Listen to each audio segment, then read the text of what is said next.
আসসালামু আলাইকুম। Sports science বিডির নতুন ভিডিওতে সবাইকে স্বাগত জানাচ্ছি। আমাদের আজকের ভিডিও টপিকস আপার ইয়ুথ ফিটনেস টেস্ট। আপার ইয়ুথ ফিটনেস টেস্ট একটি গুরুত্বপূর্ণ জনপ্রিয় একটি fitness test physical education and sports সায়েন্সে এবং ক্রীড়া জগতে অর্থাৎ খেলোয়াড় কোচদের মধ্যে খুবই জনপ্রিয়। এটি 1903 সালে প্রথম ইন্ট্রোডিউস হয় আমেরিকাতে। পরবর্তীতে এটি ধাপ বাই ধাপকে মডার্নাইজড করা হয় এবং আস্তে আস্তে এটিকে যুগোপযোগী করা হয়। চলুন তবে দেখে নেওয়া যাক আপার ইয়ুথ ফিটনেস টেস্ট।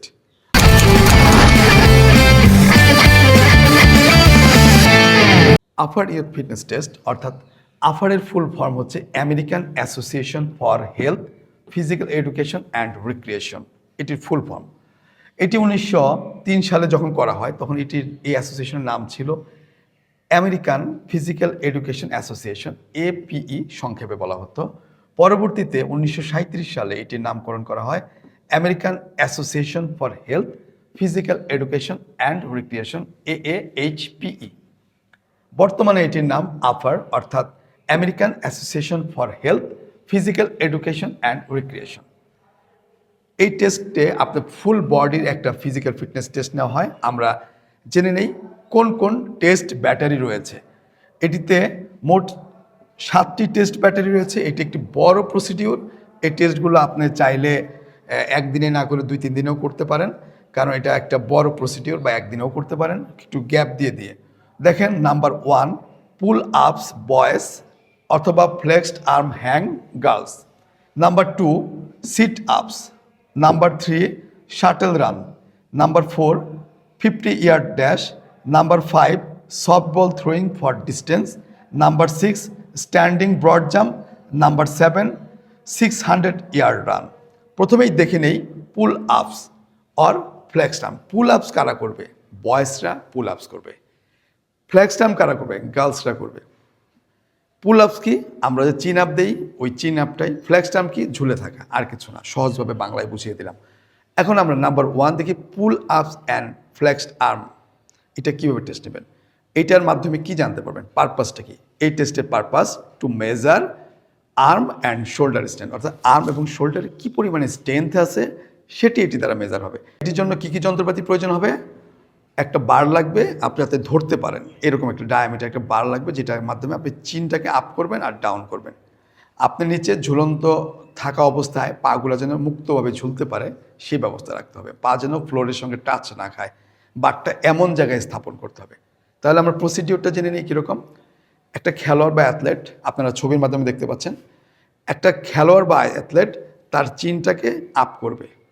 30 সেকেন্ড সময়ের মধ্যে কতবার দিতে পারলো এটাই কাউন্ট হবে সফলভাবে। সে যদি সুইং দেয় সেটা কাউন্ট হবে না, সে যদি অর্ধেক উঠে নেমে যায় সেটা হবে না। অর্থাৎ সম্পূর্ণ করতে পারলেই আপনি কাউন্ট করবেন। এই যে সম্পূর্ণ করাটা, এটা এক একটা বারের জন্য এক একটা কাউন্টিং হবে, এবং পরবর্তীতে বয়স এবং অনুযায়ী নর্মসে বসিয়ে তার রেজাল্টটা করবেন। ভেরি গুড, এক্সিলেন্ট, পোর যা আছে তাই। গার্লসদের ব্যাপার হবে সে ফ্লেক্সড আর্ম, আপনারা ছবির মাধ্যমে দেখতে পাচ্ছেন। ফ্লেক্সড আর্ম করে সে ঝুলে থাকবে, অর্থাৎ সে কতক্ষণ ঝুলে থাকতে পারে সেটা আমরা কাউন্ট করব। পরবর্তীতে তার বয়স এবং নর্মস অনুযায়ী বসিয়ে রেজাল্ট করব। অর্থাৎ ছেলেরা চিন আপ দিবে, মেয়েরা ফ্লেক্সড আর্ম করে ঝুলে থাকবে। এটি হচ্ছে নাম্বার 1, অর্থাৎ flexed arm, hang or pull up. এবার জেনে নেই number 2। Number 2 sit up. Sit up আমরা সাধারণত বেলি বলি, সেটাই সিট আপ। খেলার জগতে বেলি বলা হয় সিট আপ। অর্থাৎ সিট আপের পারপাসটা কি? টু মেজার অ্যাবডোমিনাল স্ট্রেংথ, অর্থাৎ আপনার পেটের মাসেলের শক্তিটা মাপার জন্যই আমরা এটা করে থাকি। এটার জন্য কি প্রয়োজন হবে? একটা ম্যাট প্রয়োজন হবে। ইকুইপমেন্ট কি? ম্যাট। আর আপনার একটা স্টপ ওয়াচ প্রয়োজন হবে। তখন আপনি বলবেন গো, গো বলার সাথে সাথে খেলোয়াড় করতে থাকবে, কিন্তু এর আগে মনে রাখতে হবে আপনার একটা অ্যাসিস্ট্যান্টের প্রয়োজন হবে যে পায়ের গোড়ালি ধরে রাখবে। ছবিতে দেখতে পাচ্ছেন। তো 30 সেকেন্ডের মধ্যে সে কতবার দিতে পারে খেয়াল রাখতে হবে। তার হাত পিছনে লক করা থাকবে, এবং এই যে কোনোই দুটি এলবো দুটা তার ফ্লোরে, তার যে হাঁটু আছে হাঁটুটা ব্যান্ডিং থাকবে 45 ডিগ্রি, ছবির মতো 45 ডিগ্রি সে হাঁটুতে টাচ করবে। প্রতিবার টাচ হলে একটা কাউন্ট হবে। এইভাবে 30 সেকেন্ডে সফলভাবে যে কটি দিবে সেটিকে আমরা কাউন্ট করব। খেয়াল রাখতে হবে কোনো রকম জার্কিং অ্যালাউ না। তার অ্যাবডোমিনাল স্ট্রেংথের মাধ্যমে সে ওঠানামা করবে। এইভাবে 30 সেকেন্ডে যতবার দিল সেটি কাউন্ট করব। পরবর্তীতে বয়স অনুযায়ী নর্মসে বসিয়ে, অর্থাৎ আদর্শ মানের সঙ্গে কম্পেয়ার করে তার রেজাল্টটা করব। এবার চলে যাই নাম্বার 3, শাটল রান। শাটল রানের পারপাসটা কি? শাটল রানের পারপাস হচ্ছে to measure speed and agility, অর্থাৎ স্পিড এবং অ্যাজিলিটি, কত দ্রুত আপনার স্পিড এবং অ্যাজিলিটি চেঞ্জিং করতে পারেন মুভমেন্ট, সেটাই এখানে মেজার করা হবে। এইটার জন্য কি কি লাগবে? একটা ফিতা লাগবে মাপার জন্য 30 ফিট, দুটা দেখতে পাচ্ছেন দুইটা কাঠের টুকরা লাগবে, কোন লাগবে বা মার্কার অথবা চুন, আর একটি স্টপ ওয়াচ লাগবে। এটা প্রসিডিউরটি কি? প্রসিডিউর, কোচ বা টিচার স্টার্ট বললে প্রথমে তো যাবে, গিয়ে সে একটা ব্লক নিয়ে এখানে এসে রেখে দেবে এই লাইনে, আবার যাবে এই ব্লকটা এনে রেখে দেবে। এটাই হচ্ছে প্রসিডিউর, এর মধ্যে কাজ, অর্থাৎ দ্রুততার সাথে সে দুইটা ব্লক গিয়ে দুইবারে নিয়ে আসবে। এটাই হচ্ছে দ্রুততার সাথে, সে যত অল্প সময়ে যাবে তার স্পিড এবং অ্যাজিলিটি তত ভালো হবে। এটা আপনি আগে ব্রিফ করে বলে দেবেন। পরবর্তীতে সে কী করবে? এখান থেকে দ্রুত গিয়ে সেই ব্লকগুলো নিয়ে চলে আসবে। এই যে স্টার্টিং এবং ক্লোজিং, এই দুইটার সময়ের যে ব্যবধান, এটি আপনি লিপিবদ্ধ করবেন। পরবর্তীতে আদর্শ মানের সঙ্গে কম্পেয়ার করে, নর্মসের সঙ্গে কম্পেয়ার করে তাদের রেজাল্টটা আপনি দিবেন, যে গুড, ভেরি গুড, এক্সিলেন্ট দিবেন। এভাবেই আপনি এটার দ্বারা স্পিড এবং অ্যাজিলিটি মেজার করতে পারবেন। এবার number 4, 50 yard dash. 50 yard dash অর্থাৎ 50 গজ সে দৌড়াবে। এটার পারপাসটা কি? টু মেজার স্পিড, এটা দ্বারা সে স্পিড মেজার করবে। অর্থাৎ এটার জন্য আবার এখন আমাদের যন্ত্রপাতি কী লাগবে একটু দেখে নিই। যন্ত্রপাতি কী লাগবে এটার জন্য? কোন বা মার্কার বা চুন, নাম্বার 1। এই যে 50 গজ আপনি মাপবেন, এই 50 গজ মাপার জন্য একটা ফিতা লাগবে। আর কি লাগবে? স্টপ ওয়াচ লাগবে। তো কোচ বলবে স্টার্ট হয়ে গেল। এই 50 গজ সে দ্রুততার সাথে যাবে, যত স্পিডে পারে, যত দ্রুত যাবে সে তার নাম্বার তত ভালো পাবে। অর্থাৎ এখান থেকে স্টার্ট করে এখানে শেষ। তো আমরা স্টার্টিং থেকে শুরু করে ক্লোজিং টাইমটা লিপিবদ্ধ করব, পরবর্তীতে নর্মসে বসিয়ে এটা রেজাল্ট করব। এক্সিলেন্ট, ভেরি গুড, গুড কী হবে সেটা আমরা ওখান থেকে মেজার করে দেব, এবং এটার মাধ্যমে আমরা স্পিডটা পেয়ে গেলাম। এবার number 5, softball throwing for distance. Softball, এটা দ্বারা কী করবেন? পারপাসটা কি? To measure arm and shoulder explosive strength, অর্থাৎ আমার আর্মস এবং শোল্ডারে এক্সপ্লোসিভ স্ট্রেংথ কতটুকু আছে সেটা মেজার করবো। আপনারা ছবিতে দেখতে পাচ্ছেন। অর্থাৎ একটা খেলোয়াড় থাকবে, সে এখানে লাইনে থাকবে, সে এখান থেকে একটা বল থ্রো করবে, বলটা থ্রো করে কত দূর নিতে পারে, এই যে কত দূর নিতে পারে সেটাই মেজার করা হবে।